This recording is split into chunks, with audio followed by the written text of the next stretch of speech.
அஸ்ஸலாமு அலைக்கும் வரஹ்மத்துல்லாஹி வபரகாத்துஹு. அல்ஹம்துலில்லாஹ். ரமலானுடைய 30வது பிறையிலே நாம் எல்லாம் வீற்றிருக்கின்றோம். அல்லாஹ்வுக்கே அனைத்து புகழும் உண்டாகட்டுமாக. ரமலானுக்கு பின்னால் ஒரு முஃமினுடைய நிலைப்பாடு என்கின்ற தலைப்பு. அல்லாஹ் ஜல்ல ஷானுஹு தஆலா ஒரு மாதத்திற்கு என்று ஒரு தனிபெரும் அமலை அல்லாஹ் வைக்கவில்லை. எல்லா மாதங்களிலும் செய்யக்கூடிய அமலை தான் ரமலான் மாதத்திலே அதிகமாக நாம் செய்கின்றோம். ஒரு ஃபர்து தொழுவாத மனிதன் கூட ரமலானுடைய மாதத்தில் ஃபர்லான தொழுகையை நிறைவேற்றுகிறார். குர்ஆனை ஓத தெரியாத மனிதர் கூட குர்ஆனை எப்படியாவது நாம் ஓத வேண்டும் என்று முயற்சி செய்து அல் குர்ஆனை ஓதி முடிக்கின்றார்கள். பல்வேறு விதமான சதக்காகள் செய்கின்றார்கள். பல்வேறு விதமான நற்காரியங்கள் இந்த ரமலானுடைய மாதத்திலே நடக்கின்றது.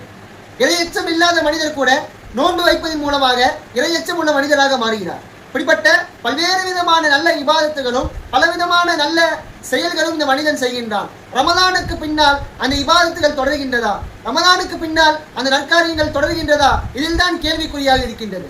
ஒரு மனிதன் ரமலானிலே அனைத்து விதமான தொழுகைகளை பள்ளிவாசலில் நிறைவேற்றுகின்றான். ரமலானுக்கு பின்னாலும் அதே பள்ளிவாசல் தான் இருக்கின்றது. ஆனால் அவனுடைய பரலான தொழுகையை அவன் நிறைவேற்றுகின்றானா என்பதுதான் அங்கு முக்கியம்.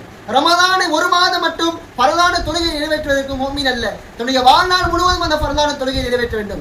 ரமலான் என்பது ஒரு பயிற்சி களம். அந்த பயிற்சி களத்திலே வென்றுவிட்டு பின்பே அதனை 11 மாதங்களிலும் எப்படி அந்த ஒரு மாதங்களில் அவன் அமல் செய்தானோ, எப்படி அந்த ஒரு மாதங்களில் அவன் அல் குர்ஆன் ஓதினானோ, எப்படி அந்த ஒரு மாதத்தில் அவன் தான தர்மங்கள் செய்தானோ, அதே போன்று மீதமுள்ள 11 மாதங்களும் செய்ய வேண்டும் என்பதற்காக தான் அல்லாஹ் ஜல்ல ஷானுஹு தஆலா ரமலான் என்ற ஒரு புனிதமிகு மாதத்தை அல்லாஹ் நமக்கு தந்துள்ளான்.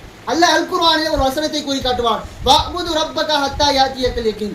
ரமலான் மாதம் வந்துவிட்டால் மட்டும் நீங்கள் அல்லாஹ்வை வணங்க வேண்டாம், உங்களுடைய மௌத் வரும் வரை நீங்கள் அல்லாஹ்வை வணங்கிக் கொண்டே இருக்க வேண்டும் என்று அல்லாஹ் அல் குர்ஆனிலே கட்டளை வைத்திருக்கின்றான். அந்த வகையில் பார்த்தோமேயானால் ரமலான் மாதம் மட்டும் நாம் தொழுகின்றோம், ரமலான் மாதம் மட்டும் குர்ஆன் ஓதுகின்றோம், ரமலான் மாதம் மட்டும் தான தர்மங்கள் செய்கின்றோம் என்பது கிடையாது.